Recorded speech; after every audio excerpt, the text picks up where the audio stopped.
नमस्कार, मैं हूं आपके साथ शिवानी पांडे। घड़ी इशारा कर रही है 9 बजे रात का। वक्त सौगात की एक बात का। सौगात की एक बात में आज संसद में हंगामे की वजह से लोकसभा के 39 सांसदों को निलंबित कर दिया गया, जिसके बाद सस्पेंड किए गए विपक्ष के सांसदों की गिनती 141 पर पहुंच गई। विपक्षी गठबंधन के नेताओं की बैठक तो हुई, लेकिन नेता के नाम पर कोई फैसला नहीं हो सका और खबरों के मुताबिक गठबंधन के नेता के नाम पर फूट की खबरें आ गई।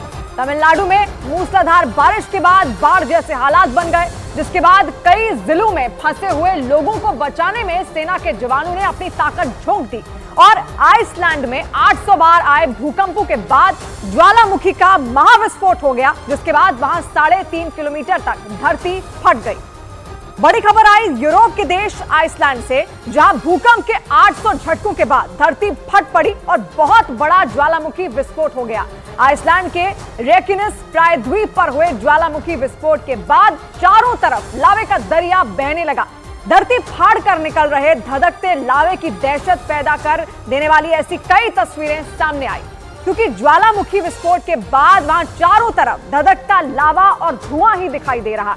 आइसलैंड के मौसम विभाग के मुताबिक ज्वालामुखी की वजह से करीब 3.5 किलोमीटर धरती फट गई और उसमें से उबलता हुआ लावा बाहर आने लगा। आइसलैंड के रेकिनस प्रायद्वीप में हुए ज्वालामुखी के महाविस्फोट की खौफ पैदा करने वाली कई तस्वीरें सामने आई। ज्वालामुखी फटने का जो वीडियो सामने आया, उसमें शुरुआत में सब कुछ बिल्कुल सामान्य दिखाई दिया, लेकिन महज 2 सेकंड बाद ही पहाड़ पर तेज रोशनी के साथ गर्म लावा जमीन से निकलने लगा। वीडियो देखकर ऐसा लगा मानो वहाँ कोई परमाणु बम फट गया हो। जमीन से निकलते लावे की वजह से वहाँ पूरा आसमान लाल हो गया। ज्वालामुखी से लावा इस तरह निकलने लगा जैसे आग का फव्वारा फूट पड़ा हो। ज्वालामुखी के विस्फोट की आसमान से ली गई तस्वीरों ने पूरी दुनिया में दहशत पैदा कर दी। धरती पर करीब 3.5 किलोमीटर की लंबाई में आग का दरिया बहता नजर आया। एक लकीर की तरह लंबाई में फटी धरती से निकलता धधकता लावा बाढ़ के पानी की तरह वहां बहता दिखा। और इसके बाद पूरे आइसलैंड में इमरजेंसी का ऐलान कर दिया गया, क्योंकि धधकते ज्वालामुखी से लगातार धुआं और लावा बाहर निकल रहा है। सड़कों पर जगह जगह चेक पोस्ट बना दिए गए हैं ताकि कोई भी ज्वालामुखी की तरफ ना पहुंचे, क्योंकि जमीन के अंदर से निकल रहा गर्म लावा किसी नदी के पानी की तरह बहता दिखा। ज्वालामुखी के विस्फोट के बाद सामने आए एक वीडियो में तेज आवाज के साथ अंगारे धरती से तेजी से निकलते दिखाई दिए और ऐसा लगा पाताल से धधकते लावे का झरना फूट पड़ा हो। उबलता हुआ लावा ऐसे बाहर आ रहा था मानो वहां आग का दरिया बह रहा हो। अक्सर ज्वालामुखी किसी पहाड़ी की चोटी पर फटते हैं और वहां से लावा नीचे की तरफ आने लगता है, लेकिन रेकिनस में समतल जमीन सीधी लंबाई में फट पड़ी और वहां कहर बरपाने वाली आग की नदी बहने लगी। ज्वालामुखी से निकलते लावा की तस्वीरें देखकर ऐसा लगा मानो वहां प्रलय आ गया हो। कोस्ट गार्ड के जवान हेलीकॉप्टर के जरिए पूरे इलाके की निगरानी करते दिखे, जबकि वहां से लगातार पीले और नारंगी रंग का लावा निकलता नजर आया और पूरा इलाका धुआं धुआं हो गया। और इसी वजह से सिर्फ आइसलैंड ही नहीं, उसके आसपास के देशों की टेंशन भी बढ़ गई, क्योंकि हवा के साथ ज्वालामुखी से निकलने वाला जहरीला धुआं काफी दूर तक फैल रहा है। लेकिन सबसे ज्यादा खतरा आइसलैंड के ग्रिंताविक शहर पर मंडरा रहा है, क्योंकि आइसलैंड के मौसम विभाग के मुताबिक रेकिनस प्रायद्वीप में जिस जगह ज्वालामुखी फटा वो ग्रिंताविक शहर से 3 किलोमीटर दूर है, यानी कयामत ग्रिंताविक शहर से महज 3 किलोमीटर ही दूर है। आइसलैंड के मौसम विभाग की चेतावनी के बाद एहतियात के तौर पर शहर के एक बड़े हिस्से को खाली करा लिया गया और करीब 4000 लोगों को सुरक्षित जगह पर पहुंचा दिया गया। वहां के मौसम वैज्ञानिकों ने 1 महीने पहले ही ज्वालामुखी के महाविस्फोट की चेतावनी जारी की थी। आइसलैंड के मौसम विभाग के मुताबिक बीते 2 महीनों में आइसलैंड के इस इलाके में भूकंप के 800 से ज्यादा झटके महसूस किए गए और एक रोज पहले आए भूकंप ने 3.5 किलोमीटर तक जमीन फाड़ दी। आइसलैंड के मौसम विभाग के मुताबिक भूकंप की वजह से धरती में पड़ी दरारें ग्रिंताविक शहर तक पहुंच गईं। यानी खतरा इस बात का भी है कि आइसलैंड में ज्वालामुखी से आने वाले कुछ दिनों में और तबाही आ सकती है। आइसलैंड के मौसम विभाग के मुताबिक ग्रिंताविक में पिछले 2 महीनों से जमीन धंसने लगी थी। वहां बड़ी बड़ी दरारें पड़ चुकी थी और सीधी रेखा में बनी सड़कें कई टुकड़ों में बंट गई थी। ग्रिंताविक शहर में तकरीबन हर सड़क में कुछ ऐसी ही दरारें नजर आने लगी थी। आइसलैंड के मौसम विभाग के मुताबिक लगातार आ रहे भूकंप के झटकों की वजह से ये दरारें दिन ब दिन बढ़ती ही जा रही थी। इसके साथ ही जमीन के अंदर से इन दरारों के जरिए कई जगहों पर भाप और कई तरह की गैस भी निकल रही थी। आइसलैंड पुलिस ने 2 महीने पहले ही इस इलाके की घेराबंदी कर दी थी। पुलिस ने लोगों को भूकंप प्रभावित और ज्वालामुखी विस्फोट वाली जगह की तरफ जाने से रोक दिया था। आइसलैंड के ग्रिंताविक शहर में ज्यादातर मछुआरे रहते हैं। मौसम विभाग ने पूरे कस्बे के नीचे से खौलता हुआ लावा बहने की चेतावनी दी थी और ये भी बताया था कि कभी भी जमीन फाड़कर ये लावा बाहर निकल सकता है। खबरों के मुताबिक एक रोज पहले हुए महाविस्फोट के बाद करीब 10 किलोमीटर तक धधकता हुआ लावा बहने लगा और आइसलैंड के मौसम वैज्ञानिकों के मुताबिक वहां लंबे वक्त से जमीन के करीब 800 मीटर नीचे उबलते लावे की नदी बह रही थी। 2 साल पहले मार्च में भी आइसलैंड के इसी इलाके में बहुत बड़ा ज्वालामुखी विस्फोट हुआ था और उस ज्वालामुखी विस्फोट ने पूरे इलाके की सूरत बदल कर रख दी थी। 2021 में हुए ज्वालामुखी विस्फोट के बाद करीब 6 महीने तक लावा निकलता रहा।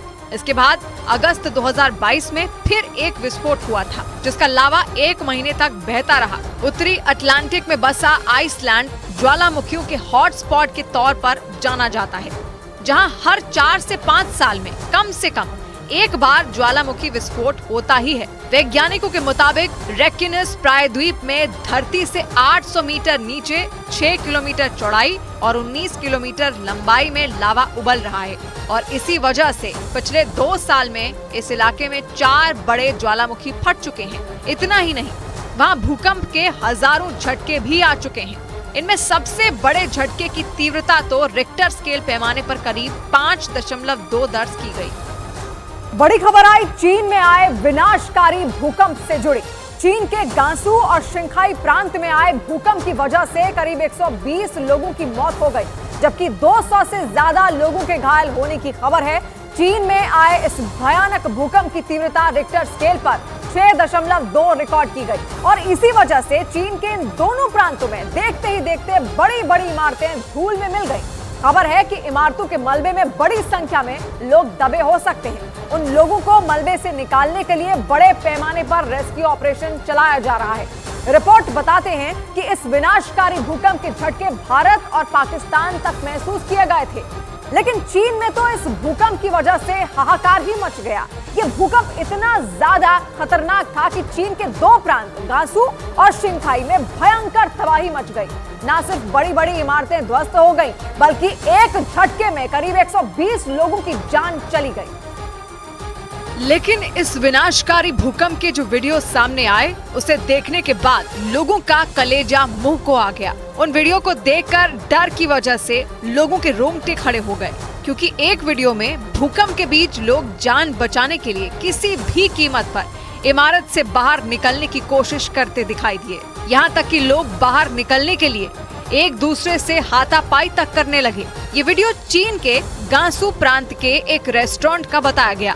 इस वीडियो में कई लोग रात के वक्त खाना खाने के लिए वहां बैठे दिखाई दिए। कुछ लोग टेबल पर बैठकर खाना आने का इंतजार करते दिखे, जबकि कुछ लोग वहां खड़े नजर आए। उसी दौरान अचानक धरती बुरी तरह कांपने लगी। लोगों को जैसे ही भूकंप आने का एहसास हुआ, लोग जान बचाने के लिए बाहर की तरफ दौड़ पड़े।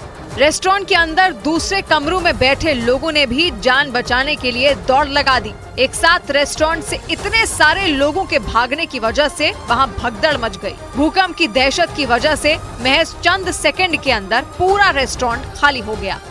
और अगर रेस्टोरेंट से निकलने में लोगों को जरा भी देर होती तो वहां कुछ भी हो सकता था, क्योंकि भूकंप के तेज झटकों के आगे कोई भी इमारत वहां ज्यादा देर तक टिक नहीं पाई। चीन के गांसू प्रांत से इसी तरह के कई और वीडियो भी सामने आए और उन वीडियो में कुदरत का कहर देखकर लोग कांप उठे। चीन के गांसू प्रांत से आए एक वीडियो को देखकर ऐसा लगा जैसे वहां सब कुछ तबाह होने वाला है, क्योंकि उस वीडियो में एक मकान भूकंप के तेज झटकों की वजह से बुरी तरह हिलता दिखाई दिया। ऐसा लगा जैसे वो सीमेंट और ईंटों से बना मकान नहीं बल्कि कोई खिलौना हो। जलजले की वजह से जमीन ऊपर नीचे होती रही और उसकी वजह से मकान लगातार कांपता रहा। चंद सेकंड के इस वीडियो को देखने से ऐसा लगा जैसे कुदरत ने सब कुछ मिटा देने का फैसला कर लिया हो। इसी तरह कई दूसरे मकान भी भूकंप के इन तेज झटकों की वजह से थर्राते रहे। एक दूसरे वीडियो में एक दुकान के अंदर मौजूद कई कर्मचारी जलजले के आने के बाद बाहर की तरफ भागते दिखे। हालांकि थोड़ी देर बाद ही भूकंप के झटके थम गए, लेकिन तब तक कई मकान मिट्टी में मिल चुके थे। लेकिन चीन के गांसू प्रांत से सिर्फ यही एक वीडियो सामने नहीं आया, बल्कि वहां से भूकंप और उससे हुई तबाही के कई ऐसे वीडियो सामने आए जिन्हें देखने के बाद लोगों की सांसें अटक गई। ऐसा ही एक वीडियो वहां के एक पेट्रोल पंप पर लगे सीसीटीवी कैमरे में रिकॉर्ड हुआ और उस वीडियो में भूकंप की वजह से वहां की जमीन बुरी तरह हिलती दिखाई दी। कांपती जमीन को देखकर ऐसा लगा जैसे भूकंप की वजह से वो अगले ही पल फट जाएगी और सब कुछ उसमें समा जाएगा। वीडियो गांसू प्रांत के एक पेट्रोल पंप का बताया गया। ये विनाशकारी भूकंप आधी रात के वक्त आया था और इस वजह से पेट्रोल पंप पर न कोई गाड़ी खड़ी थी और न ही वहां कोई कर्मचारी। उसी दौरान 6.2 तीव्रता के भयानक भूकंप ने वहां दस्तक दी और चंद सेकंड के अंदर भूकंप की वजह से सब कुछ तहस नहस हो गया। सीसीटीवी कैमरे में जो वीडियो रिकॉर्ड हुआ उसमें पेट्रोल पंप के आगे जमीन पर रखा एक बॉक्स भूकंप की वजह से हिलता दिखाई दिया। ऐसा लगा मानो उन्हें कोई जोर जोर से हिला रहा हो। इस दौरान वहां से एक आदमी जान बचाने के लिए भागता नजर आया, क्योंकि डर ये था कि कहीं भूकंप की वजह से पूरा पेट्रोल पंप ही ना गिर जाए। इसलिए वहां काम करने वाला वो आदमी भाग निकला। और चीन के मीडिया के मुताबिक आधी रात को आए इस भूकंप ने सबसे ज्यादा तबाही गांसू प्रांत में मचाई। बताया गया कि भूकंप के जोरदार झटकों की वजह से जमीन पर कोई आदमी ठीक तरह से खड़ा तक नहीं हो सकता था और इसी वजह से चीन के गांसू प्रांत में मौजूद बड़ी बड़ी इमारतें ताश के पत्तों की तरह धराशायी हो गईं। गांसू प्रांत से ही लोगों को खौफ से भर देने वाला एक और वीडियो सामने आया। ये वीडियो वहां की एक सुपर मार्केट का बताया गया और उस वीडियो में भूकंप आने के बाद दुकान में रखा सामान जमीन पर गिरता दिखाई दिया।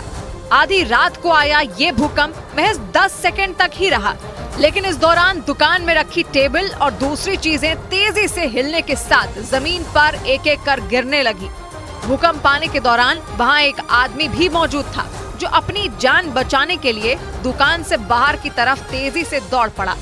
हालांकि थोड़ी ही देर बाद भूकंप के झटके थम गए, लेकिन 6.2 तीव्रता के इस भूकंप ने पूरे चीन को हिलाकर रख दिया, क्योंकि अकेले गांसू प्रांत में ही इस विनाशकारी भूकंप की वजह से 100 से ज्यादा लोगों की मौत हो गई और बड़ी संख्या में लोगों के मलबे में दबे होने की आशंका है। वैज्ञानिकों के मुताबिक चीन भूकंप के रेड जोन में आता है। आसान शब्दों में कहें तो चीन में भूकंप आने का खतरा बहुत ज्यादा है, क्योंकि चीन एक ऐसे क्षेत्र में आता है जहां जमीन के अंदर कई टेक्टोनिक प्लेटें मिलती हैं और टेक्टोनिक प्लेट के टकराने की वजह से ही भूकंप आते हैं।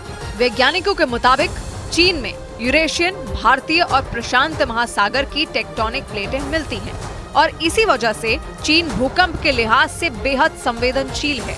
मतलब चीन के कुछ इलाकों में भूकंप आने का खतरा हमेशा बना रहता है। वैज्ञानिकों का मानना है कि चीन में आया ये विनाशकारी भूकंप इसी का नतीजा है। चीन के मुताबिक भूकंप का केंद्र शिंखाई प्रांत की सीमा से करीब 5 किलोमीटर दूर गांसू प्रांत में जमीन से 10 किलोमीटर नीचे था। चीन का ये प्रांत राजधानी बीजिंग से करीब 1300 किलोमीटर दक्षिण पश्चिम में मौजूद है। भूवैज्ञानिकों का मानना है कि चीन के गांसू प्रांत के नीचे टेक्टोनिक प्लेटें मिलती हैं और उनके टकराने की वजह से ही भूकंप आया है। पिछले साल सितंबर में भी चीन के दक्षिण पश्चिमी इलाके में मौजूद सिचुआन प्रांत में 6.6 तीव्रता का बेहद खतरनाक भूकंप आया था और उसमें करीब 100 लोगों की मौत हो गई थी। और इस बार भी चीन के गांसू प्रांत में आए भूकंप की वजह से 100 से ज्यादा लोगों की मौत हो चुकी है। बड़ी संख्या में इमारतों के मलबे में लोगों के दबे होने की आशंका है और इसी वजह से चीन की सरकार ने वहां बड़े पैमाने पर रेस्क्यू ऑपरेशन शुरू किया। क्योंकि रेस्क्यू ऑपरेशन में जितनी देर होगी, मलबे में दबे लोगों के जिंदा निकलने की उम्मीद उतनी कम हो जाएगी। इसी वजह से गांसू प्रांत और सिंखाई प्रांत में बड़ा रेस्क्यू ऑपरेशन शुरू किया गया। गांसू प्रांत के अलग अलग इलाकों से जो तस्वीरें सामने आई, उनमें बचाव कर्मी मलबे में दबे लोगों को निकालते और उन्हें फौरन अस्पताल पहुंचाते नजर आए। एक तस्वीर में एक कार के अंदर से भी लोगों का रेस्क्यू किया गया, जबकि एक दूसरी तस्वीर में मलबे से निकालने के बाद एक बचाव कर्मी घायल को अपनी पीठ पर लादकर वहां से ले जाता दिखाई दिया। इसी तरह की कुछ तस्वीरें भी सामने आई, जिनमें राहत बचाव के काम में जुटे लोग मलबा हटाने के काम में जुटे रहे। उन इलाकों के हालचाल सबसे ज्यादा खराब दिखाई दिए जहां कच्चे मकान थे, क्योंकि भूकंप के झटकों की वजह से कच्चे मकानों का नामो निशान मिट गया।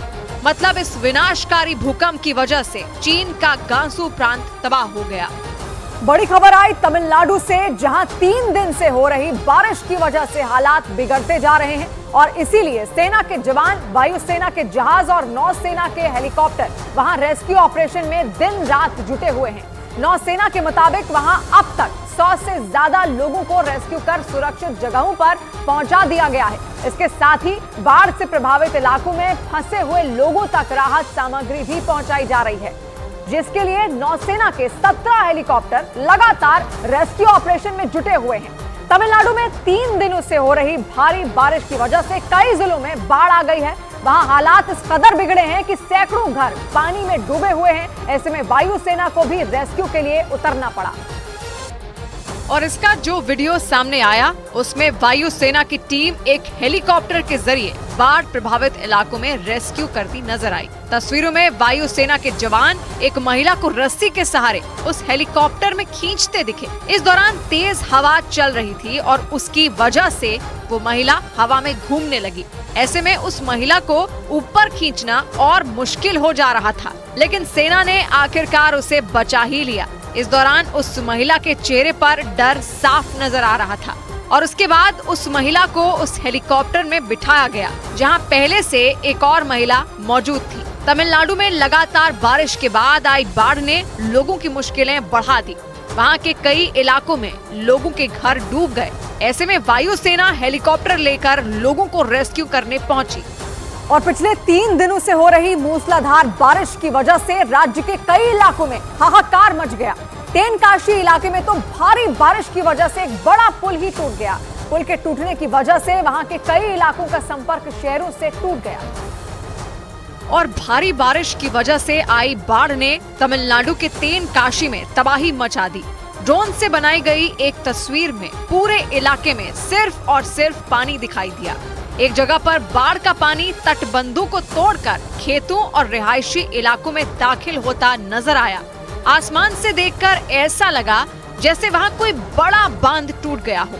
इसी तरह की एक दूसरी तस्वीर में सड़क के ऊपर से सैलाब का पानी तेजी से बहता रहा। और तो और एक इलाके में मूसलाधार बारिश की वजह से एक बड़ा पुल धाराशाही हो गया। वहां से जो तस्वीरें सामने आई, उनमें एक तस्वीर में पुल बुरी तरह से टूटा दिखाई दिया।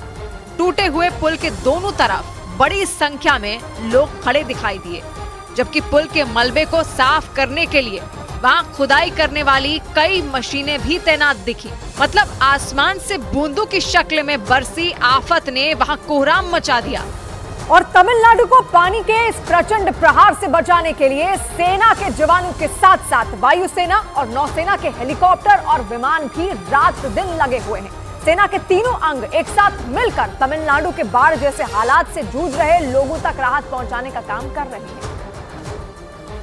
और इसके लिए नौसेना के हेलीकॉप्टर लगातार आसमान में उड़ान भर रहे हैं। इसके साथ ही नौसेना ने अपने डॉनियर ट्रांसपोर्ट एयरक्राफ्ट से करीब 400 किलो राहत सामग्री चेन्नई से तूतीकोरिन एयरपोर्ट तक भेजी।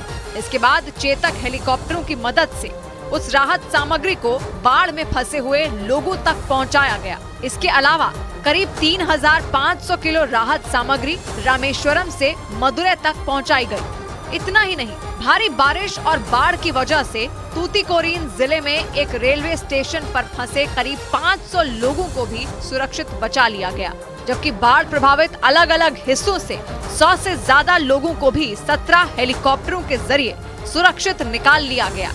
इनमें 3 गर्भवती महिलाएं भी शामिल हैं।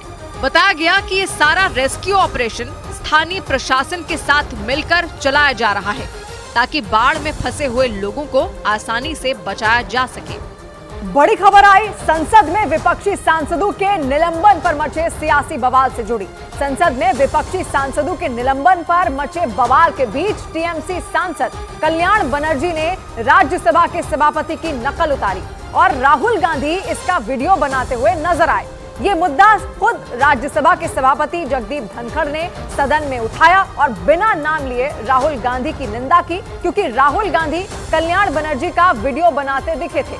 इसके बाद इस मामले ने तूल पकड़ लिया और बीजेपी ने इस मुद्दे पर विपक्ष को घेर लिया। ये वीडियो बीजेपी ने सोशल मीडिया पर भी डाला। इससे पहले राज्यसभा में सभापति जगदीप धनखड़ भी उनकी नकल उतारे जाने पर भड़क गए। राज्यसभा के सभापति की नकल उस समय उतारी गई जब विपक्षी सांसद संसद के मकर द्वार पर विरोध प्रदर्शन कर रहे थे। और इसी प्रदर्शन के दौरान टीएमसी सांसद कल्याण बनर्जी की तस्वीरें सियासी चर्चा का मुद्दा बन गई, क्योंकि संसद के मकर द्वार पर प्रदर्शन के बीच कल्याण बनर्जी ने राज्यसभा के सभापति की नकल उतारी। वो जब सभापति जगदीप धनखड़ की नकल उतार रहे थे, उस समय कई सांसद उनके इर्द गिर्द बैठे थे और ठहाके मारकर हंस रहे थे। इस प्रदर्शन में राहुल गांधी ने भी हिस्सा लिया। यही नहीं, उन्होंने कल्याण बनर्जी का वीडियो भी बनाया। साथ ही कल्याण बनर्जी ने जब उनका जिक्र करते हुए इस मजाक को आगे बढ़ाया तो उन्होंने हंसते हुए अपनी प्रतिक्रिया भी दी। कल्याण बनर्जी बंगाल के सेरामपुर से सांसद हैं और वो बाकी विपक्षी सांसदों के साथ सांसदों के निलंबन के विरोध में प्रदर्शन कर रहे थे, लेकिन उनके प्रदर्शन का अलग तरीका सियासी मुद्दा बन गया, क्योंकि उन्होंने जगदीप धनखड़ की मिमिक्री की और कई बातें कुछ इस तरह से बोली जैसे खुद जगदीप धनखड़ बोल रहे हों, क्योंकि उन्होंने अपने हाव भाव और चेहरे से ऐसा दिखाने की कोशिश की जैसे खुद जगदीप धनखड़ बोल रहे हों।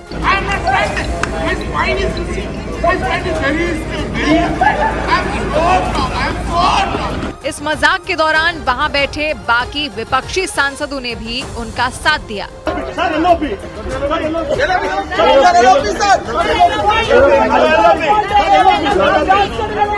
कल्याण बनर्जी ने जितनी देर नकल की उतनी देर विपक्षी सांसदों की हंसी गूंजती रही और राहुल गांधी सामने खड़े उनका वीडियो बनाते नजर आए। और राज्यसभा की कार्यवाही शुरू होते ही जगदीप धनखड़ ने इसी बात का जिक्र किया और राहुल गांधी का नाम लिए बिना उनकी आलोचना की, क्योंकि राहुल गांधी ने जगदीप धनखड़ की मिमिक्री का वीडियो बनाया था और इस बात से जगदीप धनखड़ बहुत गुस्से में दिखे। इतने गुस्से में कि राज्यसभा की कार्यवाही शुरू होते ही उन्होंने दिग्विजय सिंह से इस बारे में बात की और बिना नाम लिए राहुल गांधी की आलोचना की। मैंने कुछ देर पहले एक टीवी चैनल पर देखा है, गिरावट की कोई हद नहीं है। आपके एक बड़े नेता एक सांसद के असंसदीय व्यवहार को वीडियो कर रहे थे। जगदीप धनखड़ कुछ देर तक इसी मुद्दे पर बोलते रहे और उनकी नकल उतारे जाने पर भड़क गए। आपसे भी बहुत बड़े नेता हैं वो। मैं तो यही कह सकता हूँ, सद्बुद्धि आए, कुछ तो सीमा होती होगी, कुछ जगह तो बख्शो।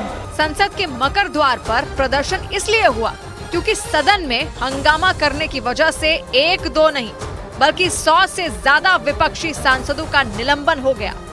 और इसी बात से नाराज निलंबित विपक्षी सांसदों ने प्रदर्शन किया, क्योंकि विपक्षी सांसदों का लगातार 2 दिन निलंबन हुआ और निलंबित सांसदों का आंकड़ा 100 के पार पहुंच गया, क्योंकि लोकसभा से 49 और सांसदों को निलंबित कर दिया गया, जबकि एक दिन पहले 78 विपक्षी सांसदों को निलंबित किया गया था। इन सांसदों में 33 लोकसभा और 45 राज्यसभा सांसद थे और इन सांसदों के निलंबित होते ही एक दिन पहले निलंबित सांसदों का आंकड़ा 92 पहुंच गया था और अगले ही दिन निलंबित सांसदों की संख्या 141 हो गई, क्योंकि 49 और सांसद निलंबित हो गए। इससे पहले 1989 में पूर्व प्रधानमंत्री राजीव गांधी के कार्यकाल में भी विपक्ष के 63 सांसदों का निलंबन हुआ था, लेकिन इस बार ये आंकड़ा 100 के पार चला गया और इसी बात पर विपक्ष ने प्रदर्शन तेज कर दिया। इस वजह से संसद के दोनों सदनों में खूब हंगामा हुआ, क्योंकि विपक्ष संसद में सुरक्षा की चूक के मुद्दे पर सदन में हंगामा कर रहा है और इसी वजह से कई सांसद निलंबित किए गए और धीरे धीरे इस मुद्दे ने तूल पकड़ना शुरू कर दिया। और संसद में मचे इस घमासान के बीच अगले साल होने वाले लोकसभा चुनाव को लेकर दिल्ली में विपक्षी दलों के गठबंधन की बैठक हुई। सूत्रों के मुताबिक 28 दलों की इस बैठक में लोकसभा चुनाव की रणनीति और चेहरे पर चर्चा हुई। लेकिन सूत्र बताते हैं कि प्रधानमंत्री पद की दावेदारी पर बात नहीं बन पाई। दिल्ली में विपक्षी दलों की बैठक से पहले पटना में मुख्यमंत्री नीतीश कुमार को प्रधानमंत्री पद का उम्मीदवार घोषित करने की मांग को लेकर पोस्टर लगा दिए गए। हालांकि पटना में नीतीश के पक्ष में ये पोस्टर किसने लगवाए थे, इस पर उनकी पार्टी जेडीयू ने कोई प्रतिक्रिया नहीं दी, लेकिन जेडीयू प्रवक्ता पोस्टर के सियासी मतलब समझाने लगे।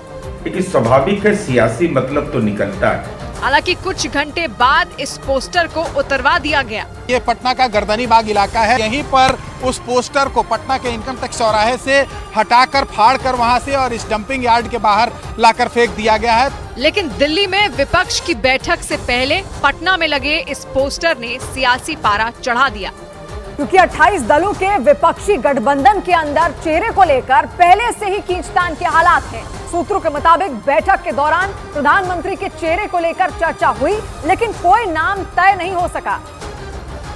और इस दौरान पश्चिम बंगाल की मुख्यमंत्री ममता बनर्जी ने पीएम चेहरे के लिए कांग्रेस के राष्ट्रीय अध्यक्ष मल्लिकार्जुन खड़गे के नाम का सुझाव रखा। सूत्रों के मुताबिक अरविंद केजरीवाल ने इसका समर्थन किया। हालांकि पीएम फेस के सवाल पर यूपी के पूर्व सीएम अखिलेश यादव ने चुप्पी साध ली। बहुत जल्दी सीटें डिस्ट्रीब्यूट होंगी और हम सब लोग जनता के बीच में दिखाई देंगे। बैठक खत्म होने के बाद मीडिया से बातचीत के दौरान खड़गे ने साफ किया कि गठबंधन का पहला लक्ष्य चुनाव जीतना है। सभी लोग मिलकर काम करेंगे।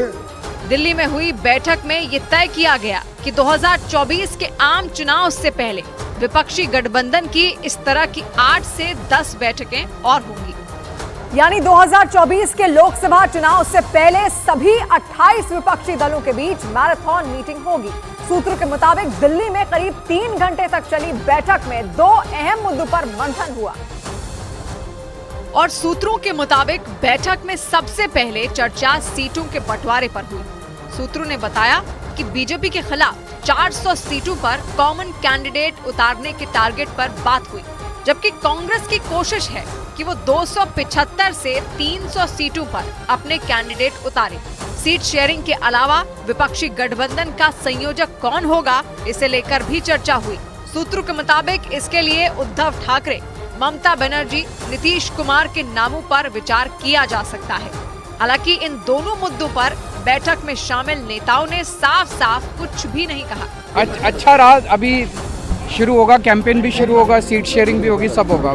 लेकिन सूत्रों के मुताबिक गठबंधन में शामिल कई पार्टियां जल्द से जल्द सीटों का बंटवारा कर लेने के पक्ष में हैं। और इन सबके बीच संसद की सुरक्षा में सेंध लगाने वाले आरोपी मनोरंजन ने दिल्ली पुलिस की पूछताछ में साजिश से जुड़े कई राज उगल दिए। सूत्रों का दावा है कि पूछताछ में उसने ये कबूल किया कि घुसपैठ की साजिश कर्नाटक के मैसूरू में रची गई थी और उसी प्लान के तहत 13 दिसंबर को संसद के अंदर सागर और मनोरंजन ने हंगामा खड़ा कर दिया था। उन दोनों ने पकड़े जाने से पहले वहां कलर स्प्रे कर दहशत फैला दी थी। उसी वक्त आरोपी नीलम और अमोल ने भी संसद के बाहर प्रदर्शन के दौरान स्मोक अटैक कर सनसनी फैला दी थी। इस पूरी साजिश से पर्दा उठाने के लिए दिल्ली पुलिस आरोपियों से पूछताछ में जुटी है। सूत्रों के मुताबिक पूछताछ के दौरान आरोपी मनोरंजन ने साजिश से जुड़े कई रहस्यों से पर्दा उठा दिया और सूत्रों का दावा है कि उसने ये बताया कि करीब 6 महीने पहले कर्नाटक के मैसूरू में सभी आरोपी मिले थे और वहीं पर संसद की सुरक्षा में सेंध लगाने का प्लान तैयार किया गया था। आरोपी मनोरंजन मैसूरू का ही रहने वाला है और सूत्र बताते हैं कि उसी ने वहां बुलाने के लिए सभी लोगों के लिए ट्रेन की टिकट का इंतजाम किया था। दावा है कि मैसूरू में मिलने के दौरान ही आरोपियों ने सिग्नल ऐप से बातचीत करना तय किया था। ये एक ऐसा ऐप है जिस पर हुई बातचीत को आसानी से ट्रेस नहीं किया जा सकता और इसी वजह से इस सिग्नल ऐप का इस्तेमाल बड़े बड़े अपराधी और गैंगस्टर करते हैं। पुलिस सूत्रों का दावा है कि आरोपियों ने संसद में घुसने और संसद के बाहर हंगामा करने की प्लानिंग के लिए एक व्हाट्सएप ग्रुप बनाया था। और पुलिस के सूत्र बताते हैं कि उस व्हाट्सएप ग्रुप में सिर्फ 7 से 8 लोग जुड़े थे और ये वो लोग थे जो इस पूरी साजिश को अंजाम देने वाले थे। सूत्रों के मुताबिक इस व्हाट्सएप ग्रुप में सारे आरोपी संसद के अंदर जाने की प्लानिंग शेयर करते थे। मतलब संसद की सुरक्षा में किस तरह घुसपैठ लगानी है और कैसे वहां तैनात सुरक्षा कर्मियों को चकमा देना है, इन सब की जानकारी इस व्हाट्सएप ग्रुप पर भेजी जाती थी। मतलब संसद में सेंध लगाने के लिए आरोपियों ने पूरी तैयारी की थी। और शक ये भी जताया जा रहा है कि इस ग्रुप में कुछ बाहरी लोग भी शामिल थे। इसी वजह से यह आशंका जताई जा रही है कि संसद की सुरक्षा भेदने की इस साजिश में इन आरोपियों के अलावा कुछ दूसरे लोग भी शामिल हो सकते हैं। पुलिस व्हाट्सएप ग्रुप खंगालने के साथ साथ आरोपियों से पूछताछ कर ग्रुप में शामिल दूसरे लोगों का पता लगाने में जुटी है। और इसी दौरान दिल्ली पुलिस की टीम ने लखनऊ में आरोपी सागर के घर से एक कटर बरामद करने का दावा किया। पुलिस के सूत्र बताते हैं कि इसी कटर की मदद से सागर ने कलर स्प्रे छुपाने के लिए जूतों को खास तरह से तैयार किया था। और पुलिस सूत्रों के मुताबिक आरोपी सागर और मनोरंजन उन्हीं जूतों में कलर स्प्रे छिपाकर संसद के अंदर पहुंचे थे। एक रोज पहले ही दिल्ली पुलिस की टीम ने लखनऊ के आलमबाग इलाके में उस दुकान की पहचान की जहां से सागर ने जूते खरीदे थे। सूत्रों का दावा है कि सागर ने करीब 700 रुपए में 2 जोड़ी जूते खरीदे थे। इस जानकारी के सामने आने के बाद दिल्ली पुलिस की एक टीम ने सागर के घर की तलाशी ली और दावा है कि पुलिस को सागर के घर से एक कटर मिला है। सूत्रों के मुताबिक इसी कटर की मदद से सागर ने जूतों को अंदर से काटकर कलर स्प्रे छिपाने के लिए जगह बनाई थी। इस दौरान पुलिस को सागर के घर से डायरी और उसके सर्टिफिकेट मिले जिन्हें पुलिस ने जब्त कर लिया। घर वालों का दावा है कि आरोपी सागर 12वीं तक पढ़ा है और वो पिछले 3 महीने से लखनऊ में ई रिक्शा चलाने का काम कर रहा था। और तो और घर वालों ने ये भी शक जताया कि सागर को किसी बड़ी साजिश के तहत फंसाया गया है। उधर राजस्थान के प्रतापगढ़ में उस वक्त हड़कंप मच गया जब वहां एक बदमाश भरी अदालत में पिस्तौल लेकर पहुंच गया। वहां मौजूद पुलिस और वकीलों के कुछ भी समझने से पहले ही उस बदमाश ने जज के सामने अपनी पिस्तौल रख दी। और उस आदमी की इस हरकत को देखकर कोर्ट में कोहराम मच गया क्योंकि सलमान नाम के उस बदमाश के हाथ में पिस्तौल थी और इससे पहले कि उसे कोई रोक पाता वो जज के नजदीक पहुंच गया। वहां पहुंचकर सलमान ने सरेंडर करने के लिए अपनी पिस्तौल जज के सामने रख दी। तुरंत ही उसे अपनी गलती का एहसास भी हुआ। तो बहुत बड़ी गलती हुई सर। अगर मैं इसको यूज में नहीं लेता सर वो मुझे मार देते। पुलिस के मुताबिक सलमान मीट और मछली का कारोबार करता है और एक दिन पहले उसका किसी के साथ विवाद हो गया था और उसी विवाद में उसने सरेआम फायरिंग कर दी थी। बाद में वो अपने दोस्तों के साथ फरार हो गया। उसे पकड़ने के लिए पुलिस ने रात भर कई जगहों पर छापेमारी की। आरोपी सलमान के मुताबिक वो पुलिस के एक्शन से इतना डर गया था कि कोर्ट की शरण में पहुंच गया। वहां पहुंचते ही उसने अपना जुर्म कबूल कर लिया। मैं जुर्म कबूल कर रहा हूँ और इसके अंदर ऐसा कोई बात नहीं है। बाद में पुलिस सलमान नाम के उस आरोपी को पकड़कर अपने साथ ले गई क्योंकि आरोप है कि कोर्ट में सरेंडर करने से एक दिन पहले उसने सरेआम गोली चलाई। इसी मामले में पुलिस को उसकी तलाश थी, लेकिन पुलिस के मुताबिक आरोपी सलमान गिरफ्तारी से बचने के लिए रात भर एक खेत में छिपा रहा और सुबह होते ही वो कोर्ट पहुंच गया ताकि आत्मसमर्पण कर सके। लेकिन पिस्तौल के साथ कोर्ट में पहुंचने पर उसके खिलाफ एक और मामला दर्ज हो गया। हालांकि पुलिस के मुताबिक आरोपी सलमान पर पहले भी कई मामले दर्ज हैं। सलमान के खिलाफ 2 आर्म्स एक्ट के मुकदमों में चालान की जो है जा चुका है अब हम नया मुकदमा दर्ज कर रहे हैं इसके खिलाफ कोर्ट में हथियार बेचने के मामले में। आरोप है कि जिस आदमी के साथ उसका विवाद हुआ था उसे डराने के लिए ही उसने फायरिंग की थी। हालांकि बाद में वो खुद पुलिस से डर गया। सलमान के मुताबिक उसे डर था कि कहीं उसका एनकाउंटर ना हो जाए, इसीलिए उसने सरेंडर करने का रास्ता चुना। लेकिन ऐसा करने में उसने जज के साथ साथ कोर्ट रूम में मौजूद सभी लोगों को खौफ से भर दिया। खबर है कि पुलिस उसे हिरासत में लेकर पूछताछ में जुटी है ताकि पता चल सके कि कोर्ट में जज के सामने पिस्तौल लेकर आने की वजह वही थी जो वो दावा कर रहा है। और माना जा रहा है कि फायरिंग के आरोपी सलमान समेत दूसरे बदमाशों पर भी राज्य की फोर्स का खौफ है। राज्य के मुख्यमंत्री बनते ही भजन लाल ने एंटी गैंगस्टर टास्क फोर्स का गठन कर दिया और कहा जा रहा है कि इसी फोर्स ने आरोपी सलमान को सरेंडर करने पर मजबूर कर दिया, क्योंकि जिस आरोपी ने एक दिन पहले सरेआम फायरिंग कर इलाके में हड़कंप मचा दिया था, उसे तुरंत अपनी गलती का एहसास होने लगा। पुलिस की कार्रवाई का खौफ उसके चेहरे पर उस वक्त भी दिखाई दिया जब वो कोर्ट पहुंचा। वो किसी भी तरह सरेंडर करना चाहता था ताकि पुलिस के एक्शन से बच जाए। एक लाइटर चलाया और एक मैंने खुद के अपने आप पे आत्महत्या करने के लिए चलाया है। यही नहीं, आरोपी सलमान पुलिस से इतना डरा हुआ था कि जैसे ही पुलिस वालों ने उसे पकड़ा वो जमीन पर गिर गया। वो पुलिस के सामने गिड़गिड़ाने लगा। उसकी ये हालत देखकर लगा ही नहीं कि एक दिन पहले उसी ने लोगों को डराने के लिए सबके सामने फायरिंग की थी, क्योंकि इस वारदात के बाद ही वो अपनी गलती मानने लगा और अपनी जान बचाने की गुहार लगाने लगा। इधर राजस्थान के सीकर से एक होटल में तोड़फोड़ का डरा देने वाला एक वीडियो सामने आया, जिसमें कुछ लोग एक होटल में तोड़फोड़ करते दिखाई दिए। ये वीडियो सामने आते ही पूरे राजस्थान में दहशत फैल गई, क्योंकि उन बदमाशों ने उस होटल में इस कदर आतंक मचाया कि पूरे होटल की सूरत बदल गई। लाठियां लेकर उस होटल के अंदर घुसे बदमाशों ने आव देखा न ताव, बस लाठियां बरसाना शुरू कर दिया। इसका जो वीडियो सामने आया उसमें कुछ बदमाश उस होटल में लगी टेबल और कुर्सियों पर एक के बाद एक कई लाठियां बरसाते दिखे, और जब वहां पड़ी सारी टेबल और कुर्सियां टूट गईं, तो बदमाशों ने वहां लगे शीशे के दरवाजे और दूसरे सामान को तोड़ना भी शुरू कर दिया। और इसके बाद वो बदमाश वहां से चले गए, और जब वो दोनों वहां से चले गए तो वहां एक और बदमाश आया और तब तक तोड़फोड़ करता रहा जब तक वहां रखा हर सामान पूरी तरह बर्बाद नहीं हो गया।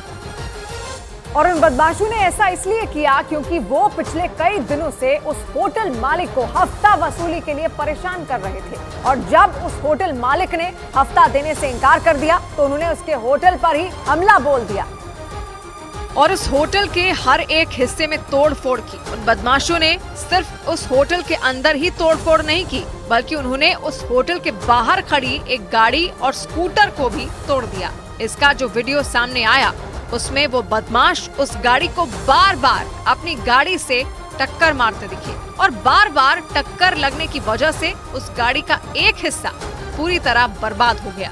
जहां एक तरफ कुछ बदमाश उस गाड़ी को तोड़ने में जुटे थे, तो वहीं दूसरी तरफ दो बदमाश वहां खड़े स्कूटर पर लाठियां बरसाते दिखे, और जब वो स्कूटर गिर गया तो उन बदमाशों ने उस गाड़ी पर लाठियां मारना शुरू कर दिया, और काफी देर तक तोड़फोड़ करने के बाद वो बदमाश अपनी गाड़ी में बैठकर वहां से फरार हो गए। इसके बाद उस होटल के आसपास मौजूद कुछ लोग वहां आए और उस होटल का हाल देखकर दंग रह गए।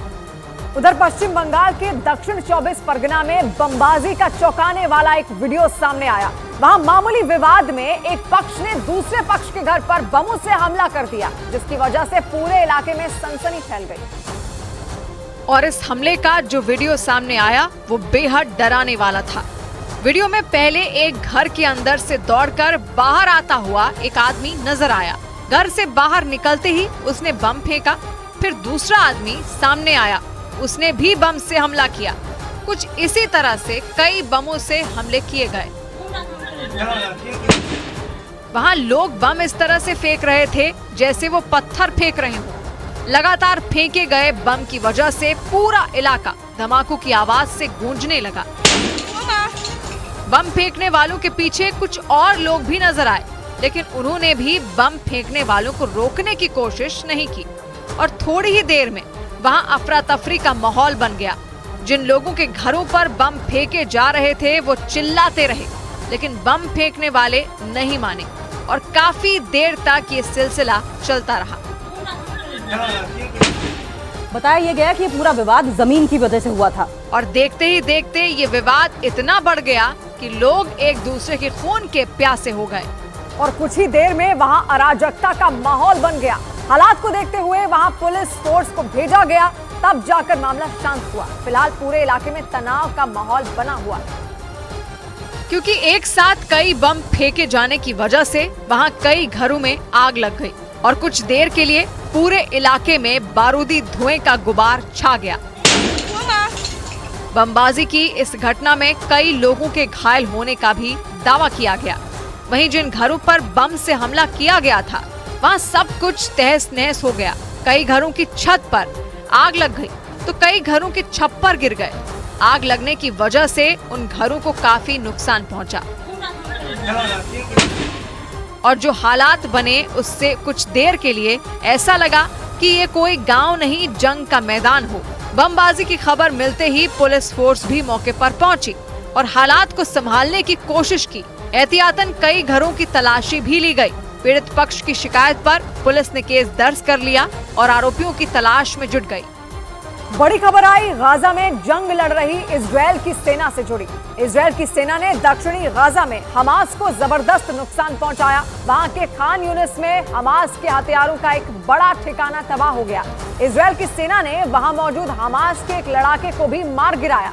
ये ऑपरेशन इजराइल की सेना की 55वीं टुकड़ी ने किया और खान यूनिस में हमास के हथियारों के एक बड़े ठिकाने को उड़ा डाला। इजराइल की सेना को खबर मिली थी कि खान यूनिस के एक खास हिस्से में हमास के कई लड़ाके छिपे हैं। उसे पता लगा कि उस जगह पर हमास के हथियारों का भंडार भी है और ये खबर मिलते ही इजराइल के सैनिकों ने खान यूनिस के उस इलाके को घेर लिया। इस ऑपरेशन का वीडियो भी जारी किया गया। वीडियो में दिखा कि लड़ाई सुबह से रात तक चली और रात के अंधेरे में ऐसे धमाके हुए मानो पटाखे फूट रहे हों। लड़ाई हमास के हथियारों का ठिकाना बर्बाद करने के लिए थी, इसीलिए इजराइल की सेना ने कोई कसर नहीं छोड़ी और टारगेट पर एक के बाद एक कई रॉकेट दागे जो सीधा जाकर निशाने से टकरा गए। इजराइल की सेना ने जानकारी दी कि उसने इस ऑपरेशन में हमास के एक लड़ाके को भी मार गिराया और उसे मारने के बाद हमास के हथियारों के ठिकाने को बर्बाद कर दिया। इस ऑपरेशन में मारे गए हमास लड़ाके ने भी अपनी पूरी ताकत से लड़ाई लड़ी। इजराइल की सेना ने जानकारी दी कि हमास लड़ाके ने एंटी टैंक मिसाइल से हमला किया था और दोनों तरफ से खूब फायरिंग भी हुई थी। इजराइल के सैनिकों को जैसे ही खान यूनिस की इस जगह के बारे में पता चला वो टैंक समेत वहां पहुंचे और जब टैंक आगे नहीं बढ़ पाए तो वो गोलियां दागते हुए आगे बढ़े। दुश्मन के हमले से बेपरवाह इन सैनिकों ने खुद भी गोलियां चलाई। वीडियो में दिखा कि शुरुआत में हमास के हथियारों के ठिकाने पर इजराइल की सेना ने दूर से ही हमला किया,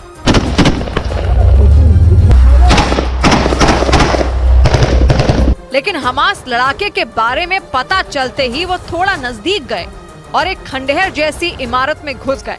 कुछ सैनिक बाहर भी रुके और अंदर घुसने वाले सैनिकों ने इमारत का चप्पा चप्पा छान डाला। इस दौरान उनके सिर पर मौत का साया मंडराता रहा क्योंकि रुक रुक कर गोलियां चलती रहीं। इजराइल के मुताबिक खान यूनिस में ऐसे कई इलाके हैं क्योंकि ये हमास का गढ़ माना जाता है और इसीलिए इजराइल की सेना ने खान यूनिस में खतरनाक जंग जारी रखी क्योंकि उसे याह्या सिनवार और उस जैसे हमास के कई खतरनाक लड़ाकों की तलाश है और इस तलाश में वो खान यूनिस में हमास के कई लड़ाकों का एनकाउंटर कर चुकी है। लेकिन इस बार उसके हाथ हमास के हथियारों का खजाना और उसके कई लड़ाके लग गए। उन्हें पकड़ने के लिए इजराइल के सैनिक जान हथेली पर लेकर आगे बढ़े। उबड़ खाबड़ रास्तों पर वो चीखते हुए आगे बढ़े। इस दौरान फायरिंग भी नहीं रुकी।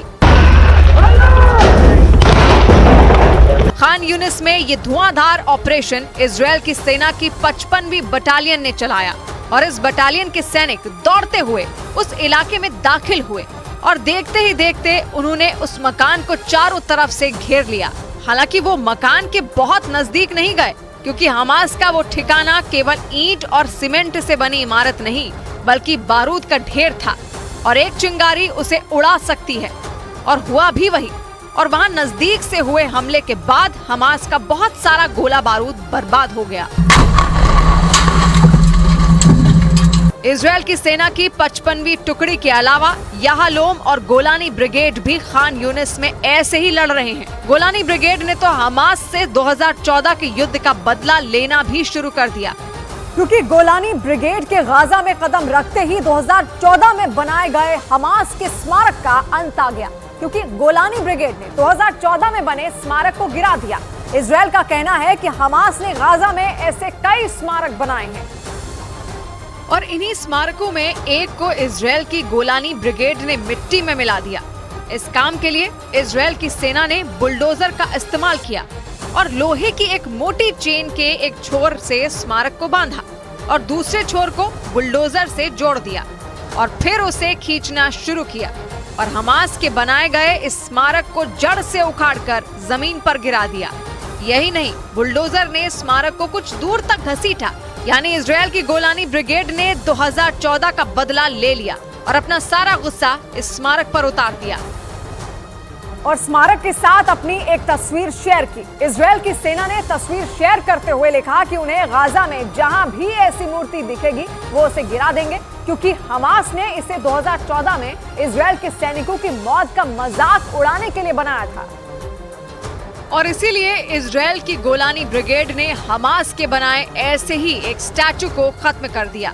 उन्होंने इसे गिराने से पहले इसके साथ एक तस्वीर खिंचवाई और इसे गिराने के बाद इसका वीडियो सोशल मीडिया पर शेयर कर दिया और लिखा कि गोलानी ब्रिगेड की 13वीं बटालियन हमास के बनाए ऐसे किसी भी स्टैचू को देखते ही गिरा देगी, क्योंकि ये स्मारक 2014 में गाजा में हुई जंग की याद दिलाते हैं। 2014 में गाजा में हुई जंग को इजराइल ने ऑपरेशन प्रोटेक्टिव एज नाम दिया था और उस जंग में इजराइल की गोलानी ब्रिगेड के 7 सैनिक मारे गए थे। हमास ने उन्हीं सैनिकों की मौत का प्रोपेगेंडा करने के लिए गाजा में कई स्मारक बनाए, क्योंकि वो इन स्मारकों को इजराइल पर अपनी जीत की निशानी के तौर पर दिखाना चाहता था और इसीलिए गाजा में जंग लड़ रही इजराइल की सेना ने हमास के बनाए स्मारकों को निशाना बनाया और गाजा में जंग के बीच इन्हें गिराना शुरू कर दिया। ये स्मारक देखने में ऐसे लगते हैं मानो किसी ने अपने हाथ से एक मुक्का बनाया हो। इसके अलावा इन स्मारकों के साथ 3 कुत्तों के निशान भी हैं और इजराइल की गोलानी ब्रिगेड ने अपने एक्शन में ना मुक्का रहने दिया और ना कोई और निशान। यही नहीं, इजराइल की सेना ने लगे हाथ चेतावनी भी दे दी कि वो गाजा में ऐसा कोई स्मारक नहीं रहने देगी। इजराइल की गोलानी ब्रिगेड उत्तरी और दक्षिणी गाजा दोनों में जंग लड़ रही है और इजराइल की याहलोम यूनिट की तरह ये यूनिट भी हमास के लड़ाकों का एनकाउंटर कर रही है, क्योंकि इजराइल की गोलानी ब्रिगेड पैदल सैनिकों की टुकड़ी और जमीन पर जंग लड़ने में माहिर है। 1948 के बाद इस यूनिट ने इजराइल के लिए कई युद्ध लड़े। 1956 की जंग में तो गोलानी ब्रिगेड जॉर्डन, लेबनान और मिस्र से भिड़ गई थी। लेबनान और इजराइल की पहली जंग में भी इस टुकड़ी की बड़ी भूमिका थी और गाजा की जंग में भी गोलानी ब्रिगेड ने हमास की नाक में दम कर रखा है। यही नहीं, ये यूनिट हमास से पुराने बदले भी ले रही है। उधर मिस्र से लगने वाले रफा बॉर्डर के करीब किए गए इजराइल के हवाई हमले में 28 लोगों की मौत हो गई। फिलिस्तीन के मुताबिक जिन लोगों की मौत हुई उनमें बड़ी संख्या में महिलाएं और बच्चे शामिल हैं। आरोप है कि इजराइल की फौज ने वहां ऐसी इमारत पर बम गिराए जिसमें लोगों ने शरण ले रखी थी और उसी जगह पर इजराइल के बारूद ने इस कदर कहर बरपाया कि पूरे इलाके की सूरत ही बदल गई। हमले में बड़ी बड़ी इमारतें जमींदोज हो गईं। गाजा के स्वास्थ्य मंत्रालय के दावों के मुताबिक इजराइल की सेना ने पूरी रात रफा बॉर्डर के करीब के इलाके पर बमों की बारिश की, जिसके बाद वहां सब कुछ तबाह हो गया। जहां जहां इजराइल की सेना ने बम बरसाए थे उस जगह बारूदी तबाही की तस्वीर नजर आई। सुबह होते ही वहां दूर दूर तक के इलाके में सिर्फ मलबा ही नजर आया।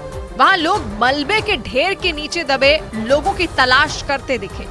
इजराइल की हमलों की वजह से कई इमारतें खंडहर में तब्दील हो गईं। गाजा के स्वास्थ्य मंत्रालय के मुताबिक इजराइल के एयर स्ट्राइक में 28 लोगों की मौत हो गई, जिनमें महिलाएं और बच्चे भी शामिल थे। इजराइल के भीषण हमलों का अंदाजा इसी बात से लगाया जा सकता है कि कई इमारतें तो पूरी तरह जमींदोज दिखाई पड़ी और बड़ी संख्या में लोग उनके मलबे के नीचे दब गए। इजराइल के हमले में घायल लोगों को अस्पताल पहुंचाने के लिए वहां अफरा तफरी मच गई। कई लोग तो पैदल ही घायलों को लेकर अस्पताल की तरफ दौड़ पड़े और देखते ही देखते वहां का कुवैती अस्पताल लोगों की भीड़ से भर गया। अस्पताल में जहां नजर गई वहां घायल लोग ही नजर आए। घायलों में बड़ी तादाद में बच्चे भी शामिल थे, जिन्हें लेकर उनके माता पिता अस्पताल पहुंच रहे थे। इनमें से कुछ की हालत ऐसी थी कि उन्हें बचाने में जुटे डॉक्टरों को भी कुछ सूझ नहीं रहा था। अस्पताल की भीड़ में कुछ ऐसे भी लोग नजर आए जो धूल से पूरी तरह सने हुए थे। ये देखकर ही साफ पता चल रहा था कि उन्हें मलबे से बचाकर किसी तरह निकाला गया और फिर अस्पताल लाया गया। वहाँ हालात इतने खराब दिखे कि अस्पताल ही नहीं, अस्पताल के बाहर एम्बुलेंस में भी घायलों का इलाज किया जा रहा था। इलाज के दौरान कुछ लोग दर्द से कराहते भी नजर आए। मरीजों की ये हालत देखकर उनके परिजन भी रोने लगे, क्योंकि अस्पताल में भर्ती कई मरीजों की हालत इतनी खराब दिखाई दी कि उन्हें बचा पाना बेहद मुश्किल था। और इसी वजह से माना जा रहा है कि वहाँ मौतों का आंकड़ा बढ़ भी सकता है, क्योंकि इजराइल ने रफा बॉर्डर के करीब 1 या 2 नहीं बल्कि कुछ ही घंटों में कई बम बरसा दिए। रफा बॉर्डर की सीमा मिस्र से लगती है और जंग की शुरुआत से ही दक्षिणी गाजा का ये इलाका इजराइल के निशाने पर रहा है और वो लगातार रफा बॉर्डर के आसपास के इलाकों को निशाना बनाता रहा है, क्योंकि इजराइल का मानना है कि हमास इस रास्ते से दूसरे देशों से अपने लिए हथियार मंगवा सकता है, क्योंकि इसी रास्ते से दूसरे देशों से आए ट्रक गाजा पहुंचते हैं और इजराइल किसी भी कीमत पर उन हथियारों को हमास तक पहुंचने नहीं देना चाहता। रफा क्रॉसिंग गाजा को मिस्र से जोड़ती है और ये गाजा से बाहर निकलने का एकमात्र रास्ता भी है। इसके अलावा इजराइल को इस बात का भी डर है कि रफा क्रॉसिंग के रास्ते हमास के लड़ाके गाजा से भागने की कोशिश भी कर सकते हैं। इसी वजह से उस रफा बॉर्डर से सटे इलाकों में इजराइल की सेना लगातार कार्रवाई कर रही है। और बड़ी खबर आई अमेरिका में आए तूफान से जुड़ी। अमेरिका के पूर्वी हिस्से में एक ताकतवर तूफान ने जमकर तबाही मचाई। वहां के कई इलाके तूफान की मार से बुरी तरह तहस नहस हो गए। खबर तो ये भी है कि इस तूफान की वजह से अमेरिका में कई लोगों की जान चली गई। इस तूफान से अर्जेंटीना, दक्षिणी कैरोलिना और मैसाचुसेट्स में भयंकर तबाही देखने को मिली।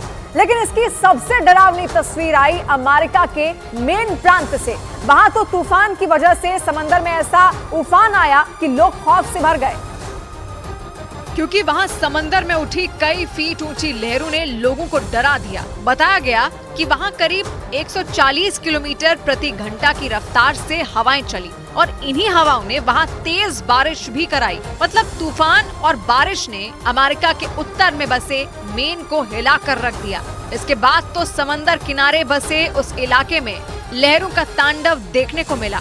कई फीट ऊंची लहरें जैसे ही जमीन से टकराई, वहाँ का मंजर डराने वाला हो गया। इसके अलावा तेज हवाओं ने वहाँ मौजूद कई पेड़ों को भी उखाड़ फेंका। इन पेड़ों के गिरने से कई रास्ते बंद हो गए और वहाँ से गुजरने वाले लोगों को तकलीफें उठानी पड़ी। हालांकि वहाँ राहत और बचाव में पहले से लगाई गई टीमों ने उन रास्तों को खाली कराने में देर नहीं की, लेकिन पेड़ों के गिरने से वहाँ मौजूद बिजली के कई तार टूट गए, जिसकी वजह से इलाके का बड़ा हिस्सा अंधेरे में डूब गया। और सिर्फ मेन नहीं बल्कि अमेरिका के पूर्वी हिस्से में मौजूद कई इलाके इस तूफान की चपेट में आ गए। इनमें अर्जेंटीना, दक्षिणी कैरोलिना और मैसाचुसेट्स भी शामिल हैं। खबरें तो यहाँ तक हैं कि अकेले अर्जेंटीना में ही इस तूफान की वजह से 11 लोगों की जान चली गई, क्योंकि वहाँ तूफान ने इतनी जोरदार दस्तक दी कि लोगों को संभलने का वक्त तक नहीं मिला, क्योंकि तूफान की वजह से चली तेज हवाओं ने वहाँ बारिश को न्योता दिया। इसके बाद तो वहाँ बारिश आफत बनकर बरसती दिखाई दी। न्यू हैम्पशायर से आए एक वीडियो में तो पानी की रफ्तार देखकर ऐसा लगा मानो किसी ने बांध तोड़ दिया हो। वहीं मैसाचुसेट्स से आए एक वीडियो में सड़क पर लगा एक बोर्ड तेज रफ्तार हवाओं की वजह से एकदम कांपता नजर आया। इसके बाद वहां के कई इलाके भी पानी पानी हो गए। वहां ऐसी बारिश हुई कि लोगों की जान पर बन आई। वहां तो तेज हवाओं की वजह से कई पेड़ लोगों के घरों पर ही गिर गए और कई इलाकों में पानी ने ऐसी तबाही मचाई कि सड़कें गायब हो गईं।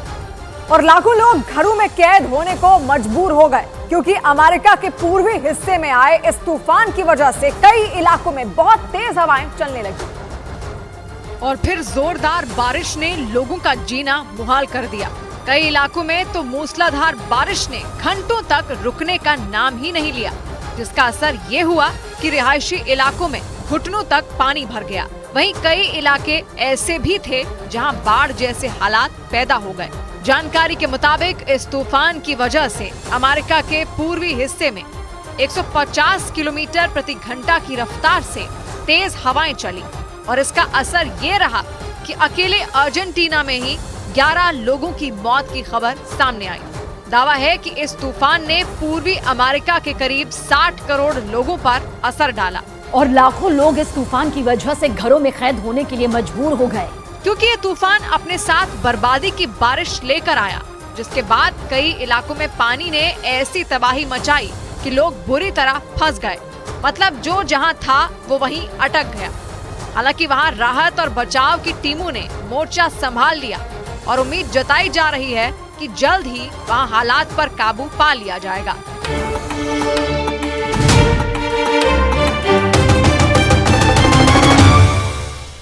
It's time to break free. Break away to the greens.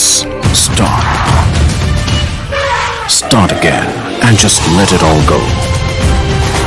With JK Tyre's Ranger 80. JK Tyre, total control.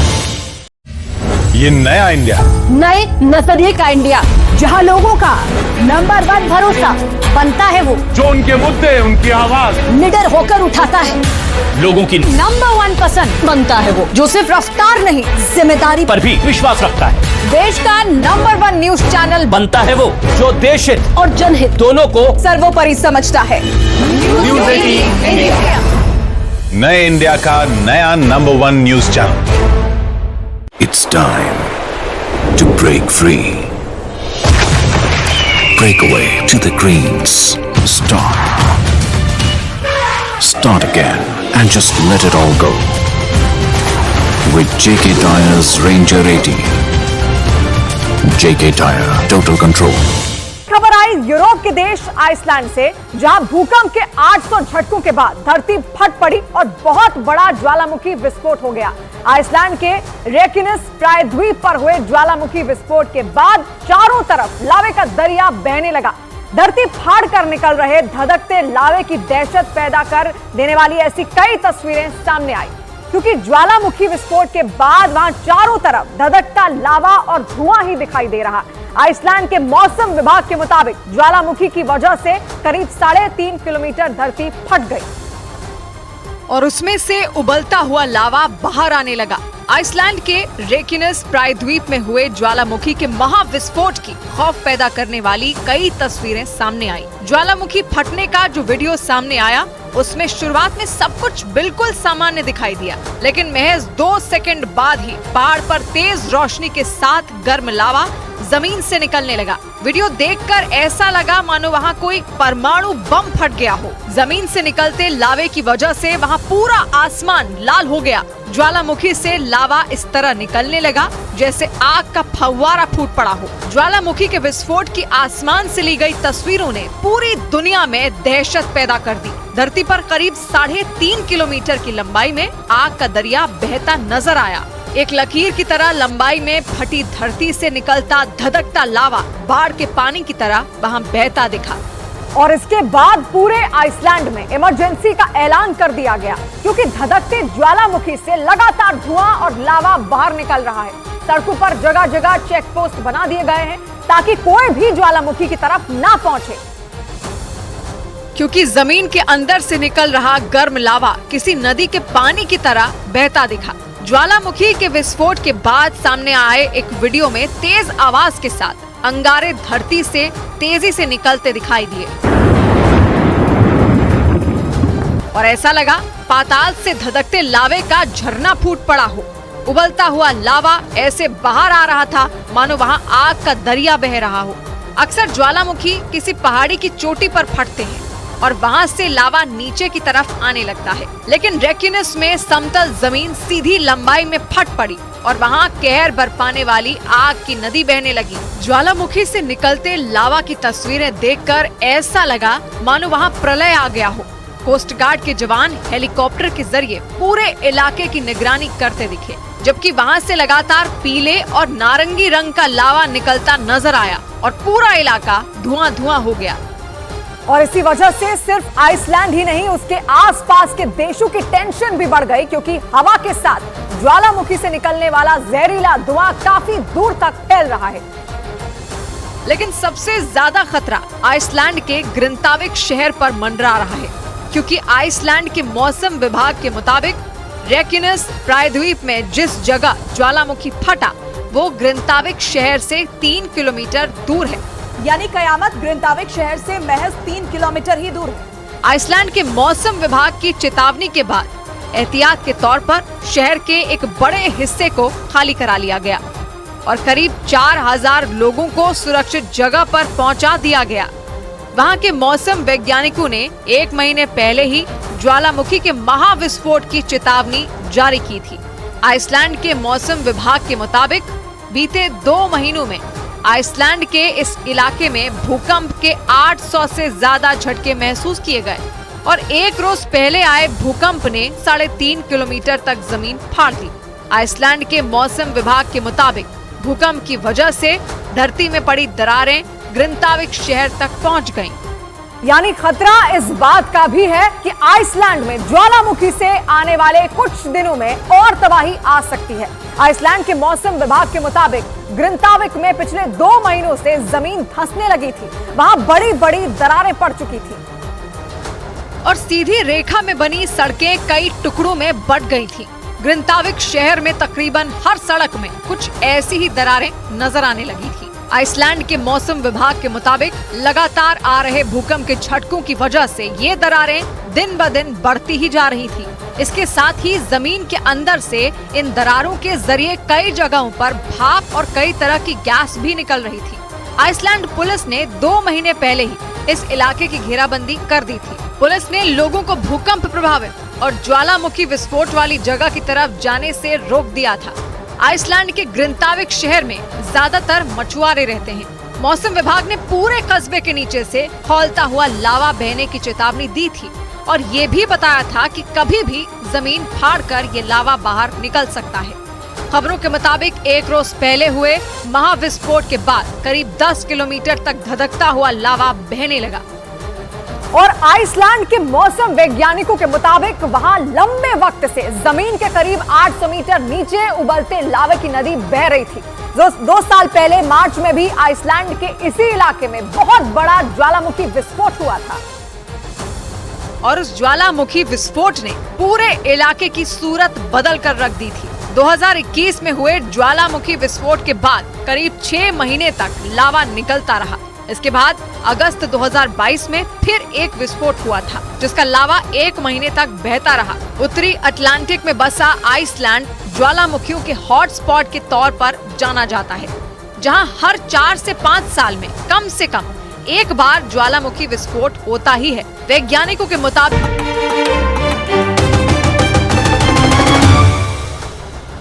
पश्चिम अफ्रीकी देश गिनी की राजधानी के एक पेट्रोलियम डिपो में ऐसा जोरदार धमाका हुआ जिसने पूरे गिनी को दहला कर रख दिया।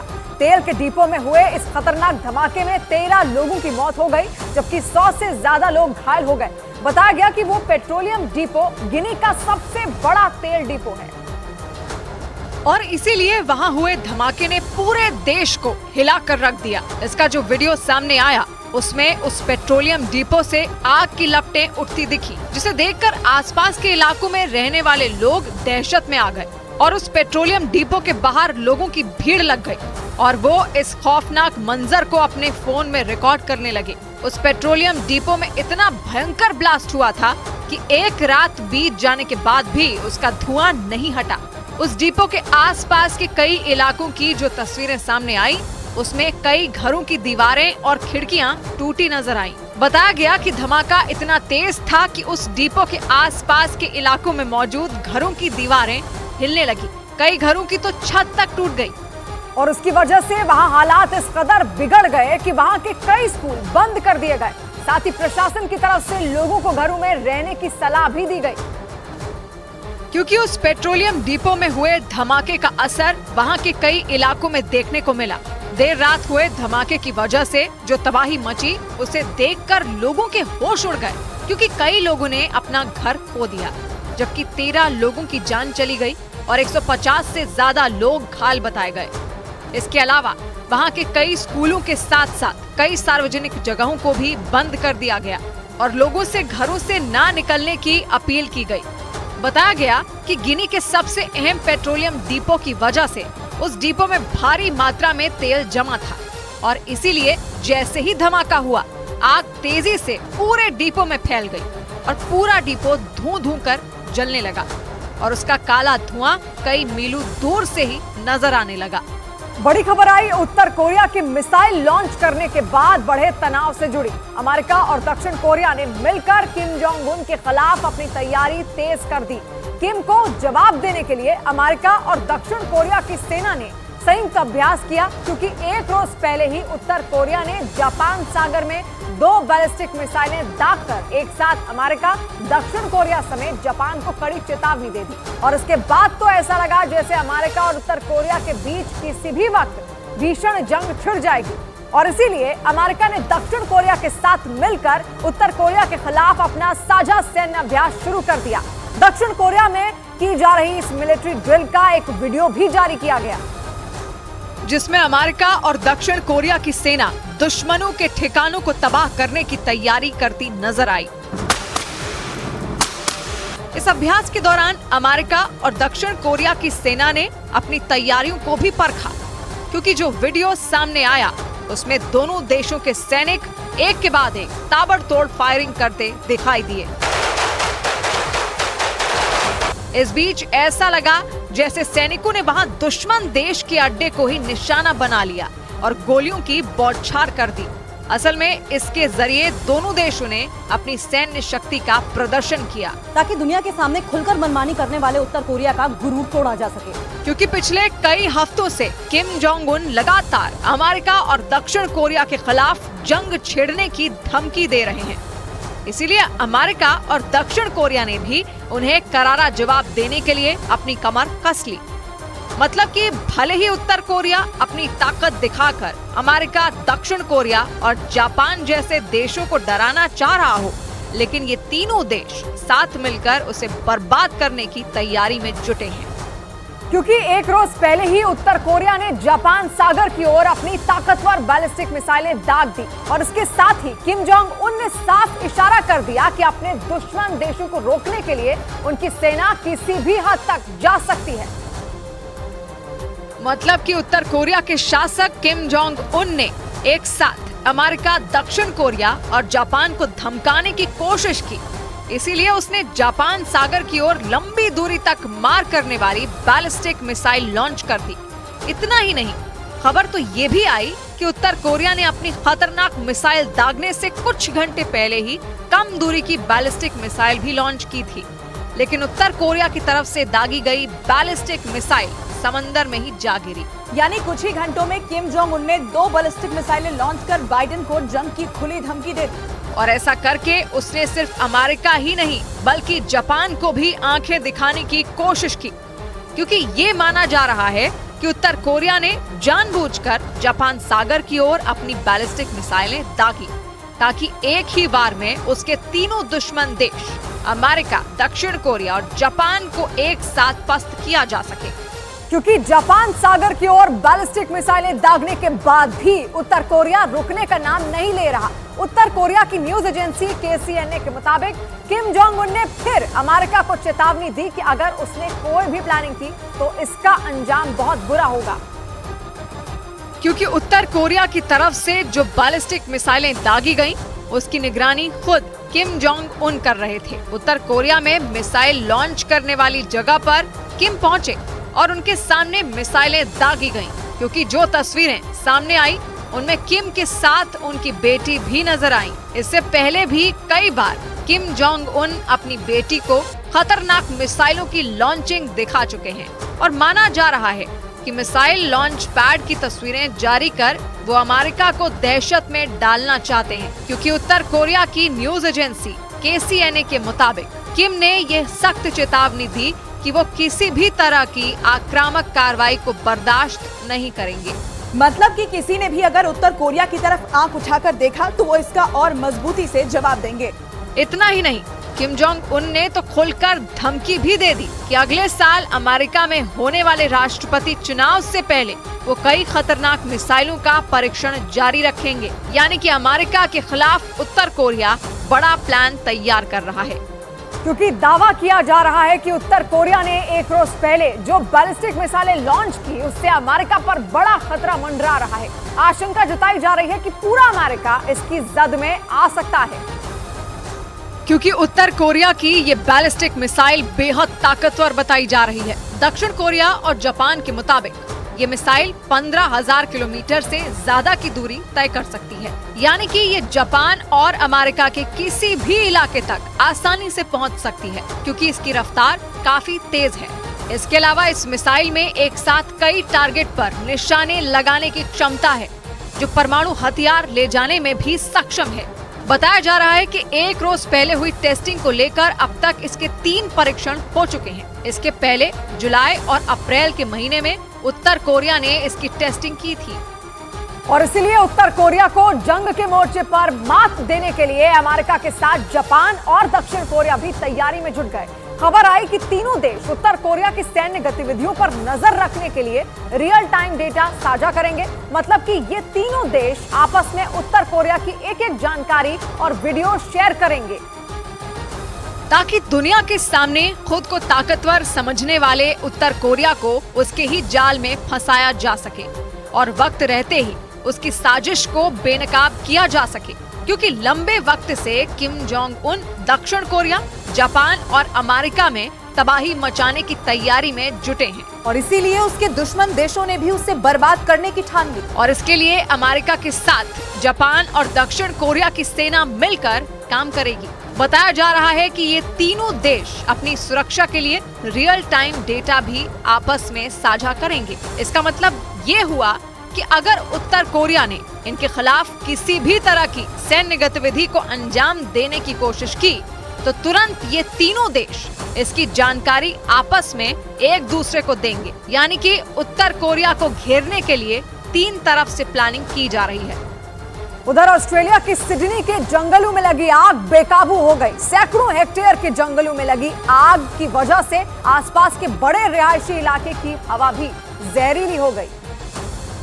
क्योंकि वहाँ के जंगलों में लगी आग तेजी से फैल रही है। इसका जो वीडियो सामने आया उसमें आग की ऊंची ऊंची लपटें उठती नजर आईं और उससे निकले धुएं ने पूरे आसमान को घेर लिया। वहाँ के दमकल विभाग के मुताबिक उन जंगलों में लगी आग बेकाबू हो गई और इसी वजह से तस्वीरों में जहाँ तक नजर गई सिर्फ आग का काला धुआं ही दिखाई दिया। वहाँ से आई तस्वीरों में आसमान और जमीन में फर्क करना तक मुश्किल हो गया, क्योंकि वहाँ से उठते धुएं ने पूरे इलाके पर कब्जा जमा लिया, जिसे देखकर ऐसा लगा मानो बादल जमीन पर आ गए हों। आग की इतनी भयानक तस्वीरों को देखकर हर कोई दंग रह गया। दमकल विभाग के मुताबिक 60 अलग अलग जगहों पर लगी आग की वजह से वहां तूफान भी आ गया और उसकी वजह से आसपास मौजूद रिहायशी इलाकों पर भी खतरा बढ़ गया। क्योंकि दमकल कर्मियों की तमाम कोशिशों के बावजूद भी वहां आग बेकाबू हो गई और दमकल कर्मियों के मुताबिक तेज आंधी की वजह से आग तेजी से फैल रही है और इसीलिए उस पर काबू पाना दमकल कर्मियों के लिए एक बड़ी चुनौती बन गया। वहां से आई तस्वीरों में आग पर काबू पाने के लिए हेलीकॉप्टर की मदद से आसमान से लाल रंग का केमिकल डाला गया। इसके अलावा कई हेलीकॉप्टर और विमानों की मदद से जंगलों के अलग अलग हिस्सों में पानी की बौछार भी की गई, क्योंकि बताया गया कि वहां 1 या 2 जगह नहीं बल्कि 60 अलग अलग जगहों पर आग लगी है और उसकी वजह से 3,80,000 एकड़ जंगल जलकर राख हो गए। ऐसे में उस जंगल के आसपास मौजूद रिहायशी इलाकों में रहने वाले 12,000 लोगों पर खतरा मंडराने लगा और इसी वजह से वहां के दमकल कर्मियों ने आग पर काबू पाने की कोशिशें तेज कर दी, क्योंकि जिस रफ्तार से आग उन जंगलों में फैल रही है वो कभी भी रिहायशी इलाकों तक पहुंच सकती है। उधर मध्य प्रदेश के उज्जैन से युवक की हत्या का एक डरा देने वाला वीडियो सामने आया, जिसमें कुछ लोग युवक को बुरी तरह पीटते नजर आए। लाठी और लोहे की रॉड से उस युवक को इतना पीटा गया कि उसकी मौत हो गई। हत्या का वीडियो वायरल होने के बाद से पूरे शहर में सनसनी मच गई। और इस वारदात का जो वीडियो सामने आया उसे देखकर हर कोई दंग रह गया। वहां 6 से ज्यादा लोग एक आदमी को डंडे और लोहे के सरिये से पीटते नजर आए और ये पूरी वारदात कैमरे में रिकॉर्ड हो गई। उस वीडियो में पहले कुछ लोग हंगामा करते नजर आए। किसी के पास लाठियां थी तो किसी के पास लोहे का सरिया था। फिर थोड़ी ही देर में उन लोगों ने एक आदमी को घेर लिया और उस पर लाठियां बरसाने लगे। पिटाई खाते खाते वो आदमी सड़क पर गिर गया, लेकिन आरोपी लगातार उस पर लाठियां बरसाते रहे। उन लोगों के बीच एक महिला भी नजर आई और वो भी सड़क पर गिरे उस आदमी पर लाठियां बरसा रही थी और ये सिलसिला कुछ देर तक चलता रहा।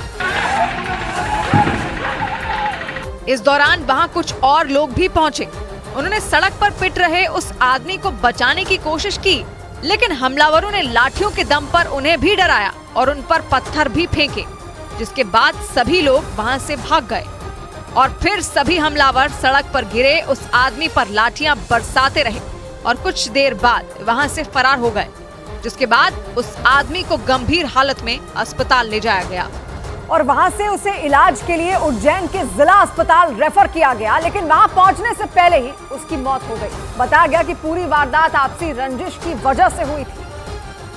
लेकिन आपसी रंजिश में कोई इस कदर किसी की जान ले लेगा ये किसी ने सोचा भी नहीं था। जिसने भी हत्या का वो वीडियो देखा वो सहम गया। बताया गया कि 4 दिसंबर की रात 2 पक्षों में विवाद हुआ था, जिसके बाद आरोपियों ने जुगाड़ सिंह को घेर कर लाठी और लोहे की रॉड से हमला कर दिया। फिलहाल मृतक के दोस्त की शिकायत पर पुलिस ने केस दर्ज कर लिया और 3 आरोपियों को गिरफ्तार कर लिया, जबकि महिला समेत 3 आरोपी फरार बताए गए। पुलिस के दावों के मुताबिक दोनों पक्षों के बीच पुरानी दुश्मनी थी और विवाद बढ़ने पर आरोपियों ने उस पर हमला कर दिया। जिस दिन ये वारदात हुई उस दिन वहां मौजूद किसी आदमी ने अपने मोबाइल से वीडियो बना लिया और सोशल मीडिया पर वायरल कर दिया। उधर दिल्ली में सड़क हादसे का चौंकाने वाला एक वीडियो सामने आया, जिसमें एक तेज रफ्तार गाड़ी एक ठेले को टक्कर मारती नजर आई। इस वीडियो के सामने आने के बाद पूरी दिल्ली में इसकी चर्चा होने लगी, क्योंकि जिस गाड़ी से उस ठेले वाले को टक्कर मारी वो एक नाबालिग चला रहा था। इसका जो वीडियो सामने आया उसमें एक सड़क पर गैस सिलेंडर से लदा वो ठेला सामने से आता नजर आया।